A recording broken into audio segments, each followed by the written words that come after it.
Essa é a reunião clínica da disciplina de nefrologia, a reunião semanal da disciplina de nefrologia.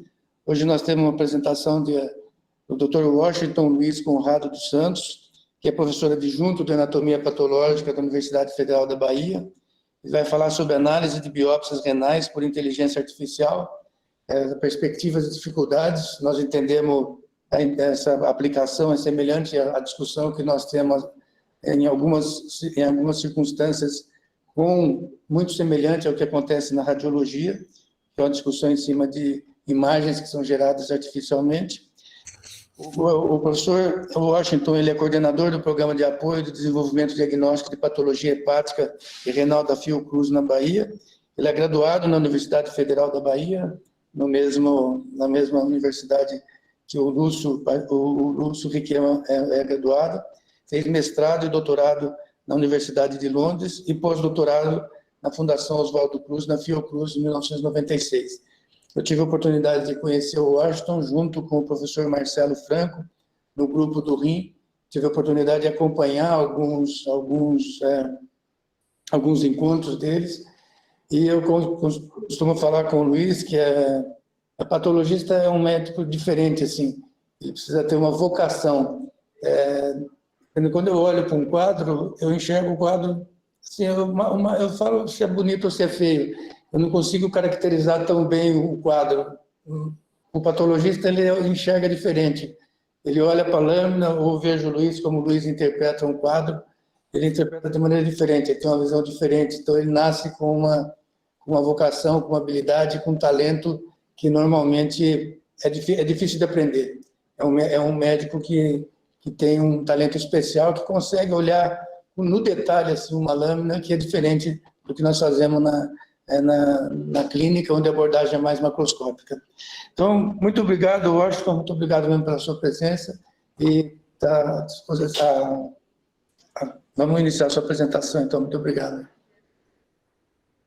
Então, eu gostaria, de novo, de agradecer a disciplina de nefrologia do Hospital do Rim por esse convite, e particularmente ao professor Luiz Moura por ter formulado o convite, ao professor Medina, uma pessoa que eu admiro muito, e ao professor Lúcio Requião, que é nosso conterrâneo, esteve aqui conosco numa conferência recentemente. Muito obrigado, é uma oportunidade ímpar de poder trazer alguma coisa do que a gente está fazendo no nosso laboratório e da área de trabalho na patologia para discussão nesse fórum. Muito obrigado. Eu vou começar, então, minha apresentação. Muito bem, então, uma análise de biópsias renais por inteligência artificial, as perspectivas e, muito mais, as dificuldades. Eu quero começar inicialmente falando de uma experiência comum a todos que estão aí, que é quando vocês encaminham uma biópsia para o patologista. Vocês esperam que o patologista retorne algumas informações, e essas informações são baseadas naquela amostra de tecido que vocês enviaram. Muito bem. Quando o patologista olha uma secção histológica, ele coleta uma série de informações dessa imagem que ele vê através do microscópio, e ele vai dizer se o tecido é normal, se a gente está diante de inflamação, de um câncer, de uma cicatriz, de um transplante sendo rejeitado. E ele também coleta algumas informações que dizem sobre a atividade e a cronicidade dessa doença. Então, o patologista vai retornar a você informações sobre o diagnóstico, sobre a atividade, sobre a cronicidade da doença.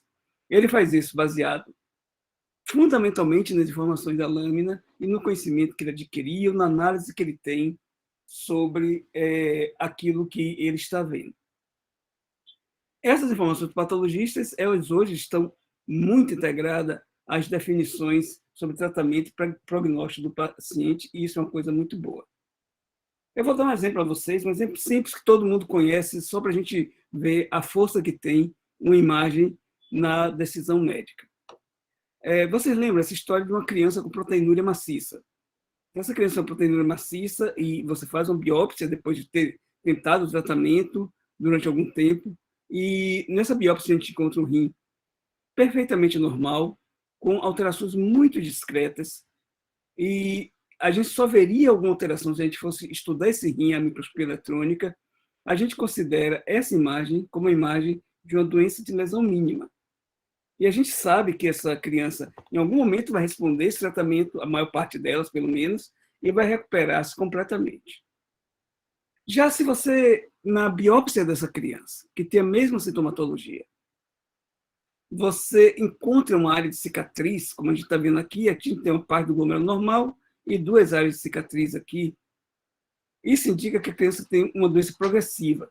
Essa doença a gente classifica inicialmente como glomerulosclerose segmentar e focal. Obviamente, estou fazendo isso muito nas bases dessa informação histológica, que é muito relevante para as decisões, inclusive, que o patologista vai tomar de análise. E a gente já imagina que o curso dessa doença não vai ser aquele curso benigno que a gente tinha antes. Uma outra coisa, que olhando o interstício do rim dessa criança, se a gente encontra esse cenário, túbulos afastados um do outro, esses túbulos deveriam estar encostando a membrana um no outro, e a gente encontra espaço preenchido por tecido fibroso, a gente tem aí uma evidência muito grande de que essa doença tem um caráter progressivo e encontra-se já em caminho a essa progressão para a cronicidade. Muito bem. Agora, a lesão tem um problema. Essa aqui é uma lesão de natureza semelhante àquela que eu mostrei agora a vocês. É uma cicatriz. Mas ela pode aparecer de várias formas, de várias maneiras. E o patologista tem que aprender a ver essa lesão, às vezes tão tênue como aqui, ou tão escancarada, tão aparente como em alguns desses glomérulos. Bem, isso se dá porque essa lesão tem uma história. E eu estava falando inicialmente sobre uma conferência de professor Luiz Moura, que ele fala de narrativas. Eu achei esse termo, estranhei na hora, inclusive comentei, né, fiz um comentário, mas depois eu achei que é uma coisa muito interessante, que o patologista tenta fazer isso. Ele tenta ver esse percurso entre um glomérulu que se foi e esse trânsito que ele pega na biópsia, e ele tenta encontrar vários elementos que estão determinando esse curso dessa lesão. Então, a lesão tem uma complexidade, e essa complexidade tem fascinado os patologistas. Não é à toa que uma boa parte do que a gente faz como patologista, quando vai a algum encontro, é tentar definir e validar critérios de classificação de doença, classificação de cronicidade, classificação de atividade, e examina também a nossa acurácia em detectar essas alterações e o quanto a gente concorda com isso. Então, tem alguns encontros que eles já são estabelecidos, periodicamente eles acontecem, como Banff, IGA, e o nosso Congresso de Patologia também é muito dominado por essa situação. A outra coisa que ocorre é que, a cada um desses encontros, a gente renova, a gente aprende, renova, modifica os critérios de classificação. E não é difícil que a gente encontre na mesa do patologista ou no quadro de um patologista uma série de recortes das últimos critérios de classificação das várias doenças com as quais ele trabalha. Tem alguns em patologia de neoplasia, vocês têm uma série de sites que já trazem esses critérios de classificação codificados e que são muito visitados pelos patologistas. Agora, tem um problema com esses critérios. Quais são os problemas que a gente tem com esses critérios? É que, às vezes, esses critérios são longos. Os critérios para o exame de uma biópsia de transplante envolvem pelo menos 6 categorias, 25 condições, 13 critérios, 4 definições por critérios, e isso consome bastante tempo. Consome bastante tempo e atenção do patologista. Uma outra coisa é que alguns critérios eles são muito claros, outros critérios eles são muito sujeitos a erros. Olha o exemplo aqui de um tipo de lesão. Às vezes tem uma lesão que ela é segmentar, ela aparece apenas numa região de uma estrutura que ela é mais ou menos esferoide. Essa estrutura é cortada. E, a depender do corte, ela vai aparecer claramente ou ela não vai aparecer. Então, às vezes, esses critérios eles são baseados em condições que são muito sujeitas à perda, ao erro no exame histológico. Bem, existem algumas classificações em patologia renal que eu admiro muito, que eu gosto muito. E uma das que eu acho que se faz um trabalho continuado muito bom, é essa classificação da nefropatia por IgA pelo grupo de Oxford e outros colaboradores. Ela é uma classificação que ela é relativamente simples, tem essas 5 categorias, e a maior parte dessas categorias são apenas dicotômicas, se tem ou se não tem. Essa classificação foi feita se utilizando os recursos disponíveis de teste de concordância, de segurança no exame, e mesmo esse tipo de classificação, que é muito cuidadoso, ele, quando é testado, a gente nota, aqui está um quadro de dos testes de concordância dessa classificação, MEST-C, e a gente vê que, para todos os scores que são conferidos, você tem uma discrepância entre patologistas, que eles chamaram do grupo local, ou do grupo central, ou do grupo que não era exatamente o grupo que tinha definido essa classificação. Então, você tem condições que um grupo considerou presente e o outro ausente, e aqui vocês têm que existe sempre infração, mesmo para aquelas coisas que são mais tranquilas, que a gente imagina que seriam mais tranquilas, como essa questão de encontrar uma cicatriz numa lâmina dada que todo mundo está olhando.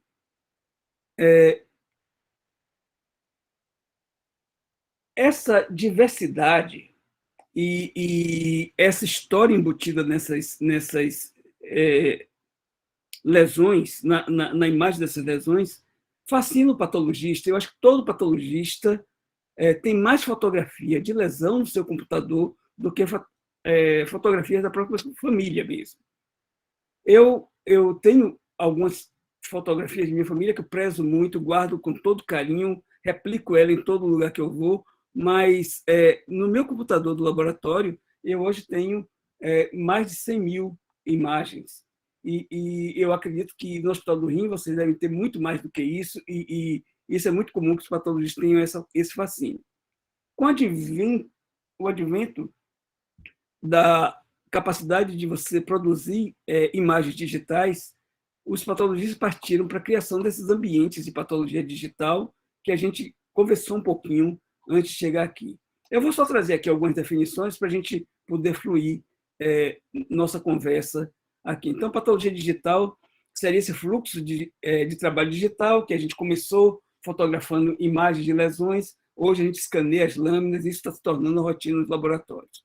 Isso permite a telepatologia, que é a transmissão de imagens, a conversa entre patologistas sobre uma coisa que ele está vendo, e esses sistemas têm sido validados em todos os países. E agora a gente tem trabalhado muito na análise computacional. Note que isso já existe, principalmente em oncologia, a análise do patologista ajudado por esses sistemas computacionais. E aí a gente tem essa avaliação que inicialmente era humana, a gente fazia muito manualmente, mas hoje a gente faz isso, uma combinação de homem e máquina, e agora a gente procura ver o quanto a máquina pode nos ajudar profundamente nessas análises. Quando a gente fala de análise computacional, tem 3 termos que eu briguei muito quando eu comecei a trabalhar nessa área, porque a gente interpreta de maneira diferente.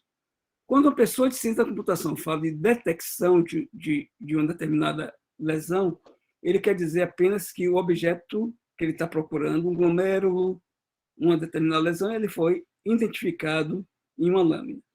Segmentação significa que eu tenho agora um sistema que é capaz de dizer exatamente quais são os limites dessa coisa que eu queria encontrar.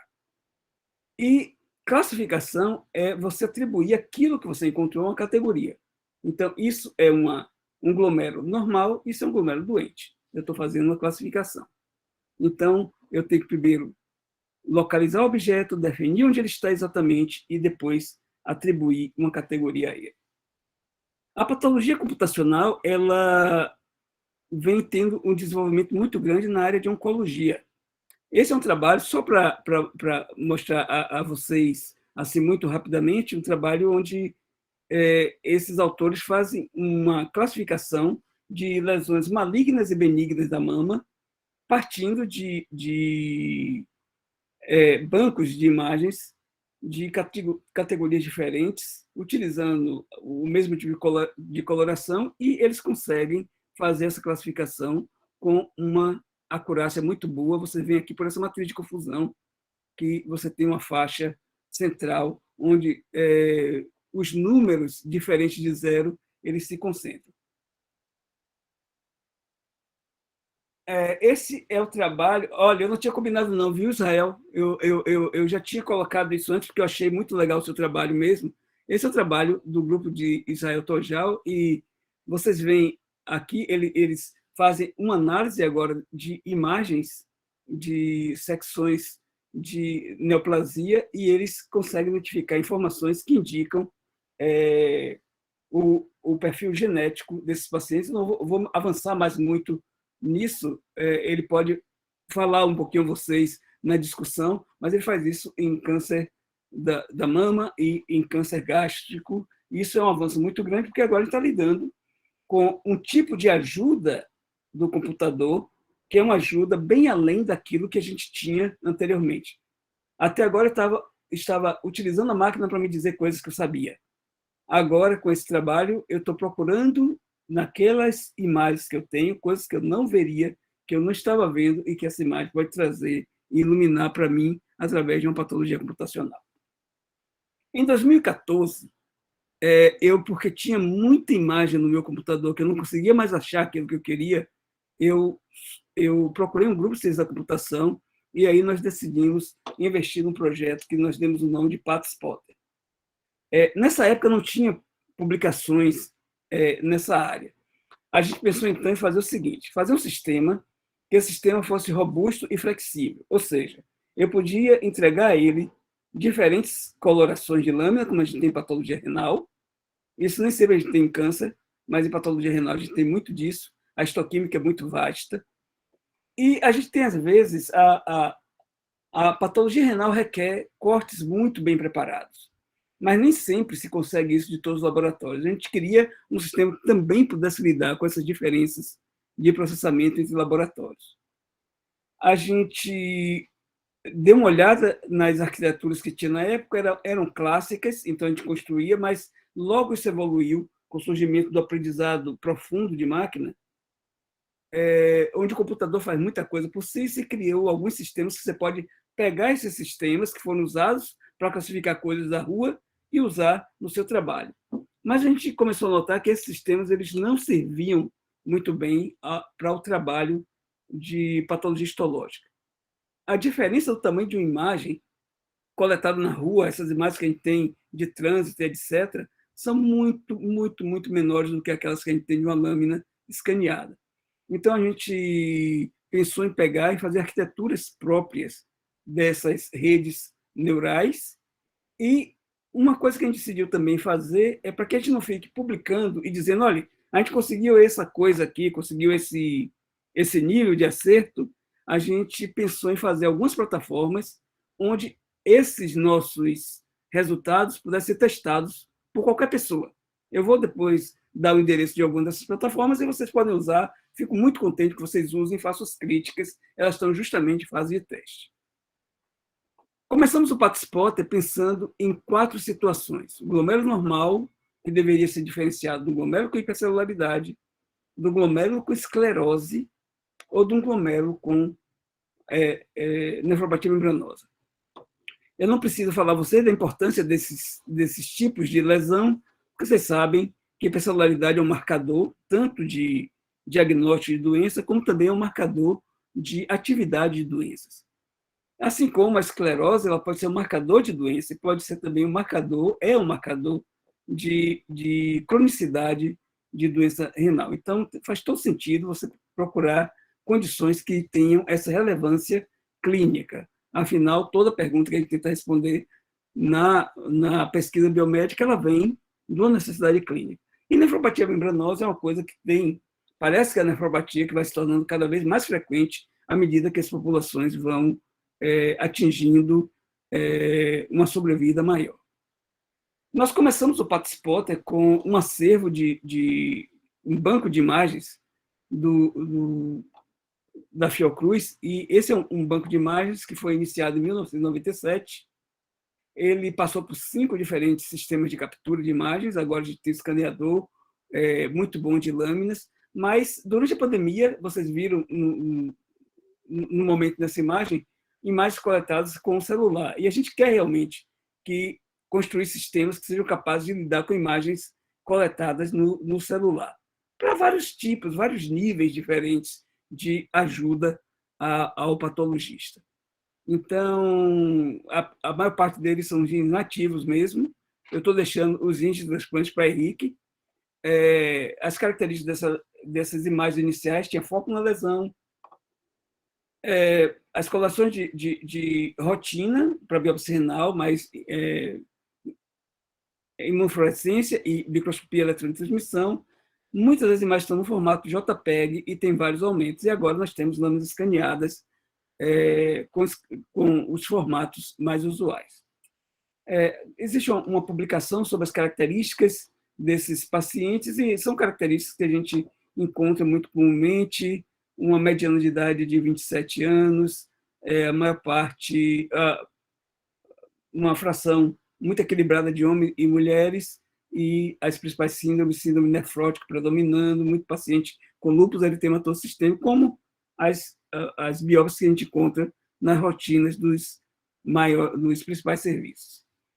Bem, a gente começou a trabalhar em 2014, e em 2015 a gente estava com o primeiro draft para levar para um congresso. Em ciência da computação, o pessoal tem uma maneira de publicar que é diferente da gente, e que é muito boa. Eles levam as coisas para os congressos, discutem como artigos longos, e depois de muita discussão eles reatualizam os artigos e mandam para revistas. Então, a gente fez isso, mas tinha um grupo que já vinha trabalhando nisso. Em 2015, ele publicou esse artigo, de fato, nessa revista, que não é uma daquelas de maior impacto, mas foi uma estratégia interessante de encontrar glomérulos, de fazer a identificação de glomérulos e a segmentação de glomérulos em biópsias. Posteriormente, ainda nesse ano, no ano seguinte, logo, um grupo dos Estados Unidos, liderado por Pinack Sader, também começou a apresentar algumas das produções do grupo dele. Então, a gente soube que tinham pessoas que estavam trabalhando na mesma área. Eu tive a oportunidade de visitar o grupo de Pina, que estabeleceu uma colaboração com ele, mas a gente realmente sabia que não estava sozinho nessa jornada. No ano seguinte, em 2017, nós publicamos o artigo final com foco em hipercelularidade glomerular. Aqui está a separação dos casos de glomérulo normal e de hipercelularidade, com uma certa sobreposição, mas uma acurácia de 88%. Esse trabalho usava um sistema clássico de construção de algoritmos para classificação de estruturas visuais. Posteriormente, se aproximou do nosso grupo, e hoje é parte integrante. Assim, foi muito bom que esse grupo, o grupo forte de visão computacional aqui da Universidade Federal da Bahia, ele integrou o Patspotter, e esse grupo ele pegou aquele mesmo grupo de imagens que tinha sido separado só. Tem hipercelularidade, não tem hipercelularidade, é glomérulo normal, e eles procurou ver se criava um sistema que dissesse se essa hipercelularidade ela é predominantemente mesangial, se ela era também no interior do capilar glomerular, ok? Ou se ela era no interior do capilar glomerular, se ela era das duas regiões. E fez uma separação, que essa separação foi inferior àquela que nós tínhamos observado com a separação inicial entre glomérulos normais e glomérulos com hipercelularidade. Nós demos a esse sistema 811 imagens. E a performance foi boa na maior parte dessas imagens. Mas teve 6 imagens que o computador não conseguiu dizer a gente se tinha essa distribuição de celularidade predominante no mesanjo, ou no interior da alça, ou se tinha nas duas regiões de uma maneira idêntica. Nós pegamos essas 6 imagens e mandamos para um grupo de patologistas. E esse grupo de patologistas aqui, a gente agradece muito a eles, trabalhou conosco, e aqui está uma tabela mostrando o resultado da análise do computador e a análise do patologista. O que eu queria chamar a atenção de vocês é o seguinte: daquelas 6 imagens, os patologistas só concordaram, de fato, em uma das imagens aqui, basicamente uma das imagens. Todas as outras têm controvérsias entre patologistas e algumas controvérsias que o patologista, às vezes, estão todos de um lado, às vezes, alguns patologistas mais do lado do computador. Então, eu achei esse trabalho muito interessante, porque a gente partiu de um banco de imagens que um patologista já tinha classificado esse banco de imagens, e agora a gente entrega ao computador, ele faz uma classificação, e essa classificação parece que não se distingue muito daquilo que podia ser atingido por um grupo de patologistas separadamente. Bom, recentemente, uma das pessoas desse mesmo grupo tem trabalhado com glomerulopatia membranosa. Glomerulopatia membranosa é algo relativamente simples em algumas condições. Mas, às vezes, é difícil você, no caso de lúpus, dizer se tem ou se não tem lesão membranosa numa determinada extensão. Então, você separar no meio de uma coisa que está toda confusa é um pouquinho mais difícil.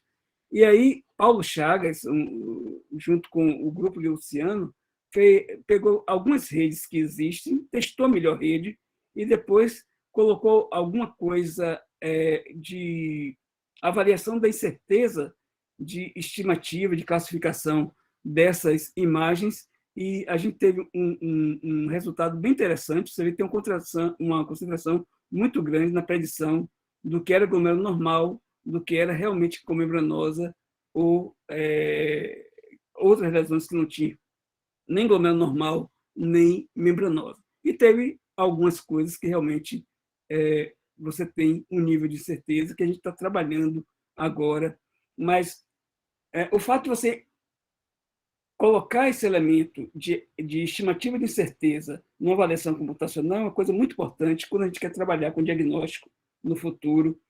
Aliás, tinha um patologista que costumava dizer que os diagnósticos patológicos deviam vir com a tajazinha embaixo e que um cursor você marcasse qual a certeza que você tem daquele diagnóstico que está dando. E eu acho que isso a gente talvez possa fazer computacionalmente. Uma questão que está em pauta é você achar as estruturas do rim. Lembra daquele processo de identificação e do processo de segmentação, a detecção e segmentação. Então, tem muitos grupos trabalhando com isso. Esse é o grupo de Laura Barissoni, acho que muitos de vocês conhecem ela, e é do grupo que trabalha com o Neptune, e eles têm feito um trabalho muito bom nisso, mas usando redes que são utilizadas para o estudo de imagens não histológicas. Recentemente, nosso grupo, num trabalho que tem sido feito muito por Luiz Otávio e outras pessoas do grupo de Luciano, construíram uma arquitetura de sistema no qual você faz uma segmentação glomerular baseado na detecção de bordas, e depois você faz aplica um sistema de atenção e você melhora essa classificação. E aqui estão, deixa-me ver, essa é a nossa rede, aqui embaixo. Aqui a gente tem outras propostas que foram feitas na literatura, e os glomérulos estão marcados de vermelho, são glomérulos que foram identificados, não foram identificados. E aqui a gente vê que a performance do sistema com essa arquitetura, ele é mais promissora. Notem o seguinte, que nós utilizamos já nesse trabalho várias colorações usadas na rotina biópsia renal, então ele não é sensível a essas mudanças de coloração, e também utilizamos imagens de vários laboratórios. Vocês veem a intensidade do PAS diferente de laboratório para intensidade do HE, e a gente consegue uma performance idêntica. Então, a gente tem conseguido avançar nesses temas. Esse artigo está sob submissão. Essa é a página do Patspot. Nós estamos trabalhando um pouquinho para melhorar essa página, ela ficar mais bonita, vocês vão ver, mas vocês podem já acessar agora.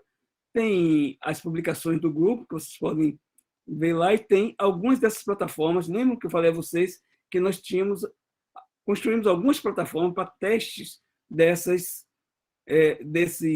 avanços que a gente vai conseguindo nos estudos de laboratório.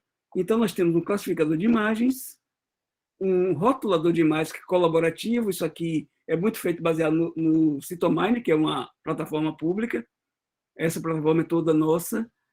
Nós temos esse Patspot Search, que lembra daquele problema que eu tinha? Eu não conseguia mais encontrar minhas imagens que eu queria, e o que essa plataforma faz, você carrega uma imagem e ela procura no arquivo que você designa as imagens que são parecidas com aquela que você quer ver. Então, isso é muito bom para todos. Eu já vi uma lesão parecida com essa numa determinada biópsia, e ele vai essa procura para você. Para melhorar nossa conversa com o pessoal de ciência da computação, nós estamos construindo esse Atlas, que ele, num lado, ele lida com as principais lesões na nefropatologia, e do outro ele lida com os avanços na patologia computacional, e tem os repositórios que são de uso público. Eu vou mostrar aqui a vocês, então, um pouquinho dessas plataformas. Os endereços delas estão aqui, depois vocês podem ver. E aqui você, no Patspot Classifier, você carrega uma imagem e ele diz se tem hipercelularidade, se tem esclerose no momento. Nós vamos agora adicionar membranosa. E a gente está trabalhando no módulo. Nós, aliás, tínhamos esse módulo, mas não estava funcionando bem, onde mostrava um mapa de calor utilizado pela rede para a classificação dessa lesão. Nós vamos recolocar isso, porque isso é informativo para a gente e para os patologistas. Esse é o Patspot Search, e aqui você carrega o seu arquivo, carrega a sua imagem, e ele vai fazer a busca da imagem que você gostaria de reencontrar. E nós temos uma série de desafios, não é? Quando você trabalha com patologia computacional, você tem desafios desde a definição do que é uma lesão. Você vai montar um banco de imagens para mandar para o pessoal de ciência da computação. Você tem que passar por uma etapa de definição do que você vai colocar nesse banco de imagens. E os patologistas daqui sabem como isso é difícil. É fácil para as lesões canônicas, aquela lesão que todo mundo concorda. Mas tem outras lesões que aí depende de uma experiência, e aí eu volto àquela coisa da narrativa de professor Luiz Moura, porque com o tempo você vai vendo que nem sempre o normal é completamente normal, e realmente tem várias maneiras de você enxergar coisas que talvez não seja possível colocar nas classificações, e isso é um desafio grande. Depois a gente tem vários desafios de como a lâmina, quando o material foi fixado, como a lâmina foi preparada, quantas imagens. Às vezes a gente tem condições que são frequentes, condições que são infrequentes. Eu vou só mostrar aqui a vocês um exemplo. Esse é um caso interessante. Estava falando a vocês de que você vê um desafio, você vai numa sessão de casos difíceis, e encontra um caso como esse, é um caso de biópsia transplante, tinha rejeição desse transplante, mas tem essas coisas aqui. E isso é uma situação imprevisível. Esse é um transplante que veio de um doador que tinha feito um procedimento de enchimento com metilmetacrilato, e aí você tem embolização. Então, como é que você reúne esse tipo de situação numa quantidade que você possa treinar um sistema. Então, eu acho que isso torna muito difícil, eu acho, no momento, de que a gente venha ter realmente uma substituição do patologista pela máquina, porque existe a criatividade dos seres humanos e da natureza em criar lesões é uma coisa que eu acho que é difícil lidar e talvez o ser humano, pela vivência dele, ele tenha essa condição de explorar, de criar e de perseguir. Outra coisa são lesões que não são tão frequentes, né? A amiloidose, eu acho que é 1% das biópsias que nós temos aqui. Então, reunir dataset de amiloidose com diversidade também é uma coisa que a gente só faz através de grandes consórcios, e tem doenças que nem grandes consórcios conseguem fazer isso. Aqui está uma imunotactoide também, que não é um aspecto muito frequente. Então, são desafios que a gente tem. Mas veja a imagem dessa moça bonita que vocês estão vendo aí na tela. Tem uma pena, ela não existe na realidade. Existe um site, que o site é esse aqui que você tem embaixo, essa pessoa não existe. E nesse site, eles geram imagens de pessoas, que você pode usar em várias coisas sem pagar direitos autorais. Esse tipo de rede, que são chamada de GAN, Generative Adversarial Networks, ele cria situações aparentemente reais, a partir de situações reais. São duas redes que interagem e elas criam novas situações. Essas situações novas podem ser utilizadas para você treinar os seus sistemas de visão computacional. E isso tem sido feito, tem sido olhado com muita atenção pelos grupos que trabalham com patologia computacional, principalmente nas doenças raras. A outra coisa é muito da variabilidade que a gente tem hoje nos laboratórios, no processamento e coloração de lâminas, ela também pode vir a ser resolvida por essas redes. Aqui a gente tem um exemplo de um caso de câncer de próstata. Eles escaneiam uma imagem de uma lâmina desparafinizada e as cores são atribuídas por uma dessas redes. E eles fazem um teste com patologistas que fazem um diagnóstico no microscópio e fazem o mesmo diagnóstico algum tempo depois em lâminas que são imagens projetadas na tela do computador, que são coradas dessa maneira por essas redes, e não tem uma diferença significativa nesse diagnóstico dessas lesões. Existe hoje redes que são capazes de atribuir colorações como PAS, tricromaçom, a prata e o HE. Então, imaginem que toda uma área do laboratório vai ficar bastante modificada e uma dor de cabeça dos patologistas pode ser resolvida por esse tipo de abordagem. Então, bem, a conversa entre patologistas e o pessoal de ciência da computação é uma conversa que eu digo a vocês, não é sempre fácil. Os termos utilizados são diferentes e quando utiliza o mesmo termo, o sentido do termo é diferente. Por isso, a gente está construindo esse sistema. Nesse sistema, você clica, você pode reordenar ele como você quiser, a partir de lesões nosológicas, alterações anatopatológicas, e você clica na imagem ou no grupo de lesões que você quer, aparece uma definição delas aqui com uma imagem que pode ser vista e que você, quando estiver conversando com a pessoa que estiver trabalhando com você em patologia computacional, você pode mostrar, olha, a lesão é essa, tem essas características, e uma pessoa que está começando o trabalho na área poder transitar de uma maneira mais tranquila por essas imagens, por esse contexto imenso, que precisaria que ele fizesse um curso de medicina e de patologia para que ele viesse ter um entendimento, mas aí ele teria o entendimento necessário para que ele pudesse localizar onde está a lesão, qual o significado dela, e as outras coisas ficariam mesmo para o patologista, que ajudaria essas pessoas utilizando esse atlas. Bem, o projeto Patspot isso é possível porque tem um grupo de pesquisadores que acreditaram nesse projeto. Nós somos um grupo da Fiocruz, um grupo da UFBA e um grupo da Universidade de Feira de Santana.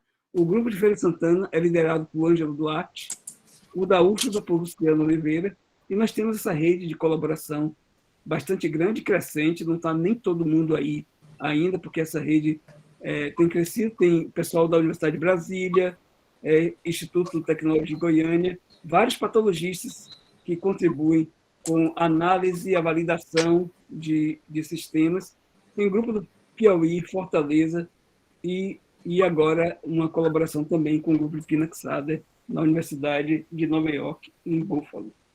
Então, eu gostaria de agradecer a essas pessoas e gostaria de agradecer a vocês pela atenção. Muito obrigado, professor Washington.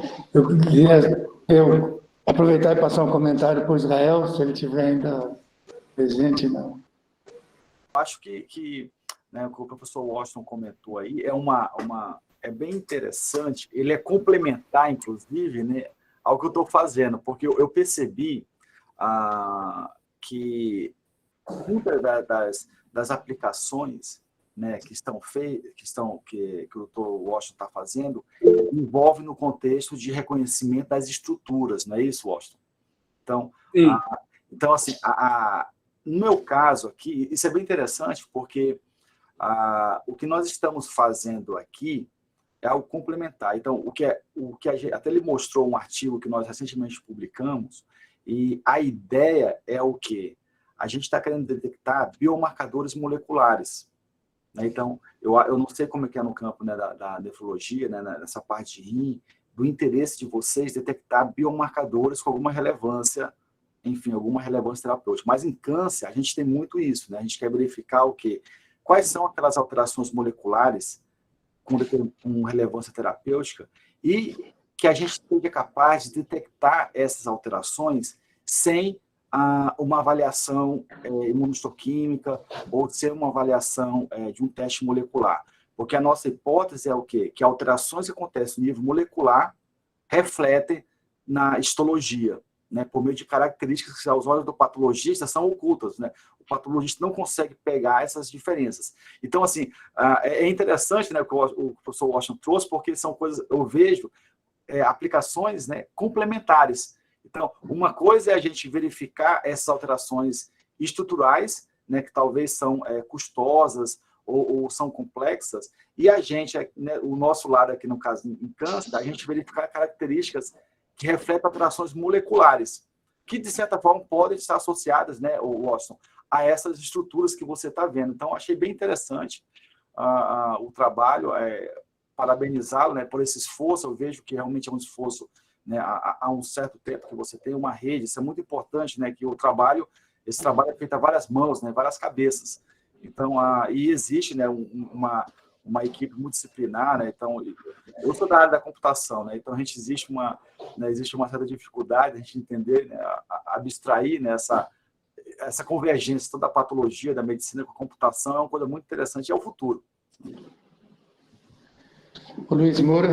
Primeiro, eu quero perguntar para o Luiz Moura se ele observou naquela foto que o Washington mostrou, que aquela menina tem um brinco de pérola do lado esquerdo, semelhante ao quadro famoso vermelho.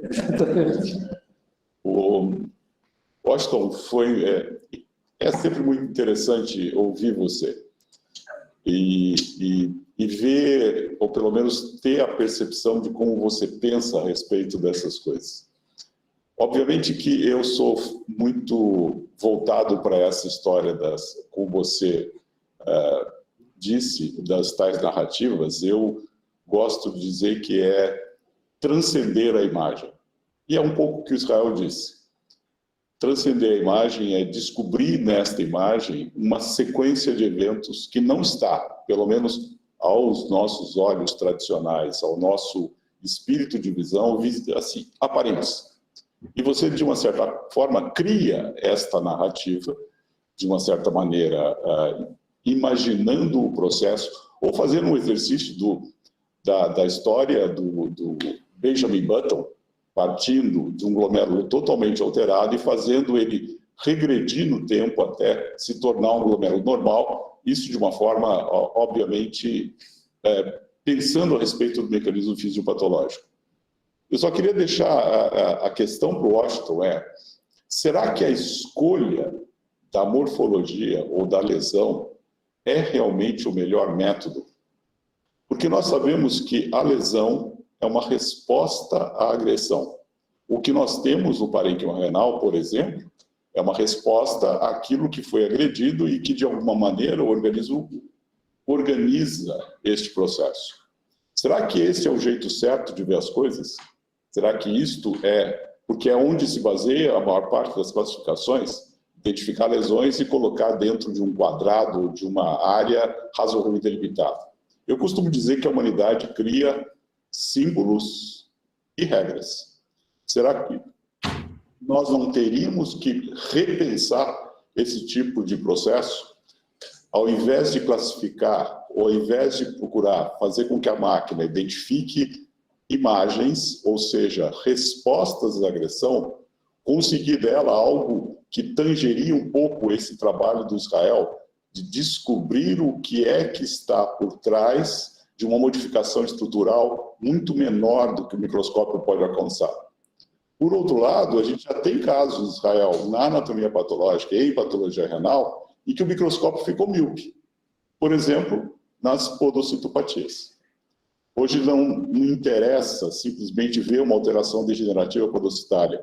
Hoje nós queremos saber qual foi o alvo atingido no podócito para planejar uma estratégia terapêutica muito mais adequada. E sair daquela dualidade de tentativa e erro, que é o que nós fazemos com as doenças podocitárias. Dá corticoide, se responder muito bem, comemoramos. Dá corticoide, não responde, mudamos a droga. Ou seja, estamos de novo numa situação muito alquímica desse processo. Então, Washington, minha pergunta é, será que este é o critério mais importante para se perseguir numa abordagem computacional? Então, os comentários de professor Luiz Moura são sempre muito instigantes, e é por isso que eu convidei para escrever aquele texto do artigo comigo, porque eu sei que ele desperta esse tipo de questões que são extremamente relevantes. A resposta é se a lesão é a coisa. Eu não sei. Agora, como patologista, a gente acredita na lesão, a gente acredita na imagem, acredita no visual. Existem... Na história da patologia, na história da medicina, tem duas vertentes que se batem o tempo todo. Uma é dos humores e a outra do morfológico. Isso se bateu muito forte na época de Virchow com o professor dele, acho que Rokstansky. Ele tinha uma questão muito grande entre eles dois sobre isso e terminou na época, saiu Virchow como hegemônico. E eu também fico... Será que a lesão diz tudo? Provavelmente não diz tudo. Mas será que a lesão codifica o que aconteceu? Em uma extensão, a gente sabe que ela codifica. A gente tem se baseado há quase 200 anos em aspectos da lesão e previsto prognóstico. Tem se baseado em aspectos de lesão e contribuído para a definição de estratégia terapêutica. Então, numa certa extensão, a lesão codifica o que está acontecendo no paciente. Isso eu não tenho dúvida. E existe a melhor maneira de codificar? Talvez exista. Eu acho que a coleta de dados clínicos muito bem feita, o acompanhamento do paciente, a coleta de dados extras do paciente, demográficos de todo tipo, tudo isso vai ajudar muito. E o patologista, quando ele olha uma lesão, ele não olha a lesão somente. Ele olha a lesão já cercado por todas essas outras coisas. E quando o professor Luiz Moura diz assim, a podocitopatia, sim, hoje a gente olha o podócito com mais cuidado, a gente procura atribuir algumas coisas de lesão, mas ninguém olha mais a podocitopatia de uma maneira naive. Todo mundo que vê uma podocitopatia hoje tem em mente o background de alterações genéticas, etc., que pode estar envolvidas, de matriz conjuntiva e etc. Então, eu acho que a lesão tem a contribuir. O quanto a lesão pode dizer além disso, parece que pelo trabalhos como o trabalho de Israel, que a lesão pode dizer mais do que a gente mesmo consegue ver no momento. E talvez nos ajude a ver melhor. Mas eu acho que eu acho que a gente tem que começar por uma coisa que é o seguinte: vamos ver o que a gente tem hoje e vamos ver se a máquina aprende a fazer isso.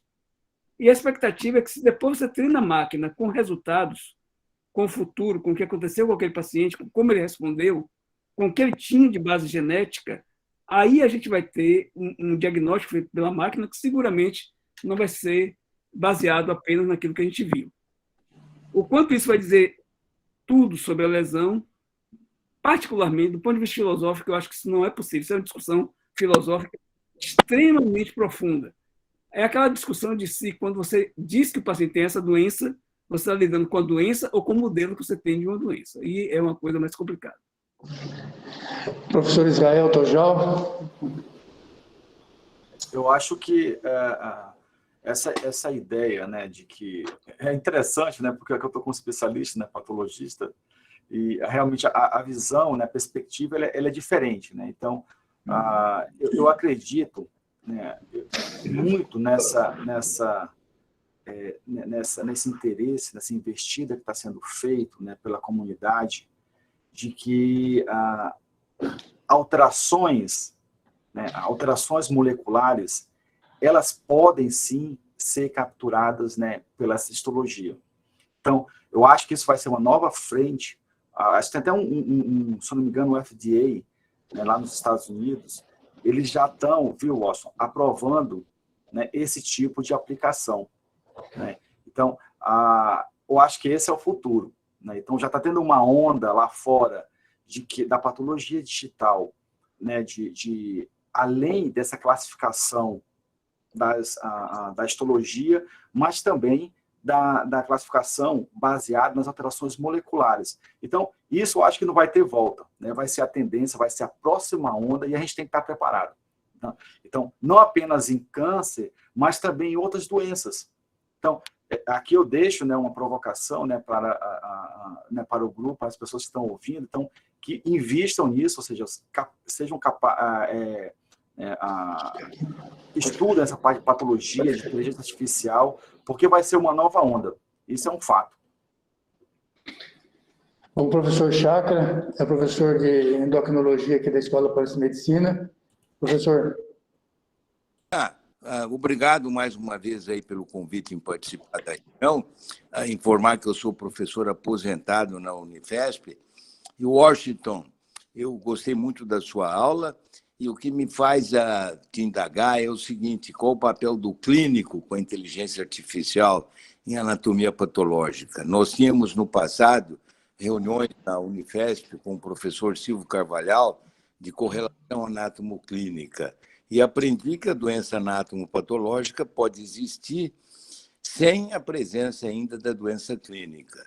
Será que a inteligência artificial vai ampliar mais o diagnóstico da doença anátomo-patológica? O papel do clínico seria fundamental na interpretação dos dados quando você fala do clínico.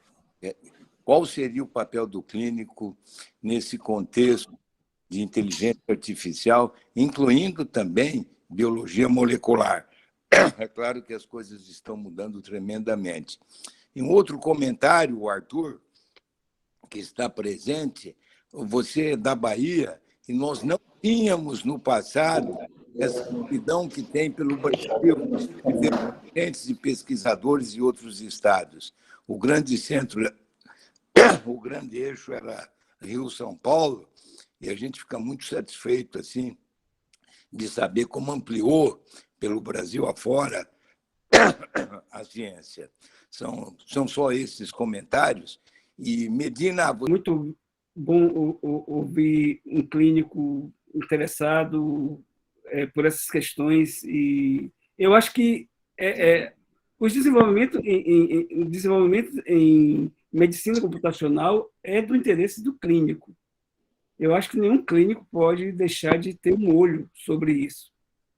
Aliás, as iniciativas sobre a clínica foram iniciais, foram as mais iniciais quando se começou a desenvolver sistemas inteligentes. Se vocês quiserem anotar aí, existe um programa chamado ELISA. ELISA é um primeiro terapeuta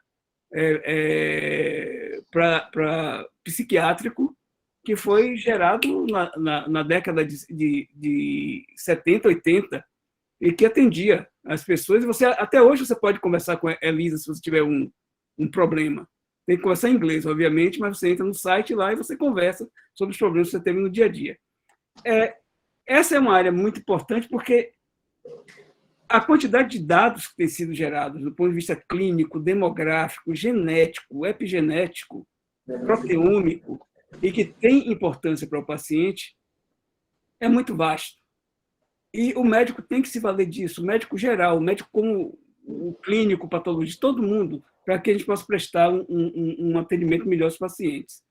Na realidade, hoje, o clínico se vale muito disso, através dos exames de imagem, que são feitos hoje utilizando muita inteligência artificial, o celular dele, que ele faz perguntas médicas nas bases de dados, e eu acho que a tendência é que isso progrida.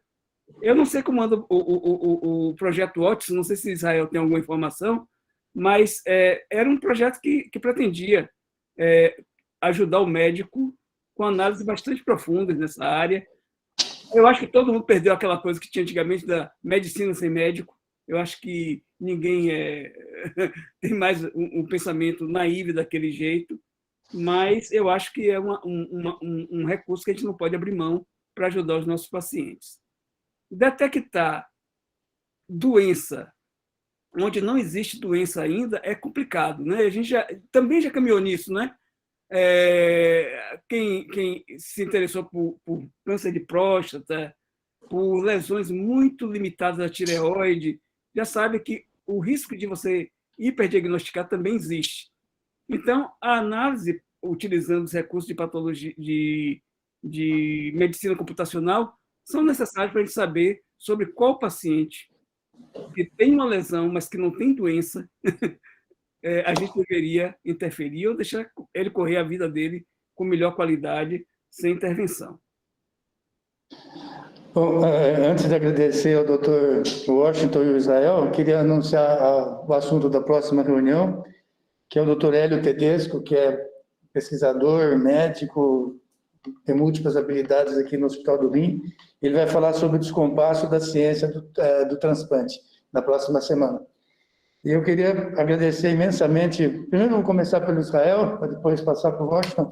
O Israel, o Israel Tojal, ele é do AC Camargo, eu o grupo do AC Camargo, e eu fui pegar a formação dele, ele é graduado em Ciência da Computação pela Universidade Paulista, especializado em Bioinformática pelo Laboratório Nacional de Computação Científica, doutorado em Ciências pela Universidade de São Paulo e pós-doutorado pela Rockefeller University nos Estados Unidos em 2014. Uma formação bem fora assim, da formação médica e que junta toda a sua capacidade para poder criar esse tipo de análise que nós nos interessamos aí, para aprender como clínico, assim. Eu gaguejo bastante quando eu vou falar alguma coisa que eu não sei, eu tenho que chamar algumas pessoas aqui para ajudar. Eu queria primeiro passar a palavra para vocês, para depois passar a palavra para o Washington, que é professor adjunto de Anatomia Patológica da Universidade Federal da Bahia, e que fez uma brilhante apresentação que todos nós clínicos pudemos entender os conceitos, né, que você está aplicando para para o uso da inteligência artificial no diagnóstico histopatológico. Israel. Bom, primeiro eu quero agradecer, né, o convite, né, feito pelo professor Juliano, e estar aqui, né, uma oportunidade de aprender um pouco mais, né, com a palestra do professor Washington. De fato, o que ele comentou, né, a respeito da medicina, a gente está com mais acesso aos dados, né? Então, acho que a medicina ela vai ser cada vez mais personalizada. Por quê? Porque a geração de dados está fácil, né? Tá barata. Então, como foi comentado, a gente vai ter layers de informação, dados moleculares, dados de expressão gênica, dados de metilação. Agora, com a patologia digital, né, você vai ter muito mais informações clínicas. E como que a gente utiliza essa informação, né? Como que a gente interpreta, né, qual é a melhor maneira de interpretar, combinar, né? Então, vai ter uma convergência aqui de conhecimento e de análise de dados. Então, a mensagem que eu gostaria de deixar é que realmente a inteligência artificial ela vai facilitar essa interpretação desse conjunto de dados. Então, realmente vai ser um grande avanço e vai contribuir muito para a ciência, né, para a medicina aplicada, porque é isso que a gente quer que seja traduzido, né, no benefício do paciente. E eu convido a todos aqui, né, a estudarem, né, a investigarem, a considerarem esse tipo de aplicação na rotina de vocês. Então, de novo, parabéns, né, professor Washington, a gente vai ter aqui, com certeza eu vou entrar em contato para a gente estender nossa colaboração e deixar aqui aberto, né, o meu contato, para quem tiver interesse, né, quem tiver interesse na parte de oncologia, eu vou estar aberto a colaborações e poder, obviamente, contribuir, né, no nosso background, né, meu background em computação, então a gente tem uma facilidade de aplicar o nosso background em várias áreas de atuação. Muito obrigado. Então, Washington, mais uma vez, aí, agradecendo a sua presença, a brilhante apresentação, relembrando de novo a memória do professor Marcelo Franco, que nós convivemos bastante tempo com ele, e a sua última consideração, e depois o Luiz encerra. Luiz Moura encerra. Eu gostaria de, novamente, agradecer muito ao professor Luiz Moura pela indicação, pelo desafio. Aliás, ele sempre me desafia, e também pelos ensinamentos que ele tem contribuído durante todo o tempo que eu tenho ido a congressos e etc. E uma vez ele disse assim, não, mas você também é tiete, né? Porque realmente é bom a gente ouvir a maneira, ver como um patologista, a gente aprende muito vendo um patologista trabalhar e interpretar outras coisas. As imagens. A mesma coisa, diga-se, professor Marcelo, ele foi fundamental na construção de uma escola de nefropatologia no Brasil. O nosso clube do rim é o Clube Marcelo Franco, e nós estaremos retomando as atividades aí nesse próximo semestre. E é uma pessoa que nos marcou, não só como professor, como amigo, todo mundo que conheceu o Marcelo. Eu acho que não precisa eu trazer aqui detalhes de como ele era sedutor das pessoas para fazer boas coisas, para levar uma medicina leve e uma medicina efetiva. Então, ele foi marcante na minha vida também, e eu me orgulho muito disso. E gostaria de convidar os jovens, a Henrique, a outros patologistas e nefrologistas que se interessem por essa área. A gente vai precisar de muita interação clínico-patológica para desenvolver bons sistemas, e eu espero que o apoio e o envolvimento de vocês no nosso projeto e outros projetos que surjam. Gostaria de agradecer muito essa oportunidade de falar nesse fórum, que, para mim, é realmente muito importante. Agradecer ao professor Medina, ao professor Lúcio, por essa oportunidade, e assim eu me despeço de vocês.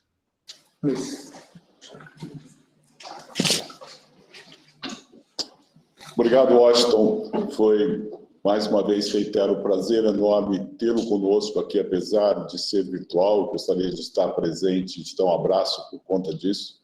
Hoje os abraços estão meio relativos, mas receba aqui o meu virtual e a gente vai se encontrar novamente, vai conversar novamente, talvez não com a profundidade que você tem, mas pelo menos com a minha visão um pouco mais romântica da medicina e da anatomia patológica. Por extensão, eu agradeço também a presença do Israel, que contribuiu enormemente com esse tipo de abordagem, e agradeço aos dois por nos convidarem para embarcar nesta viagem rumo à imortalidade.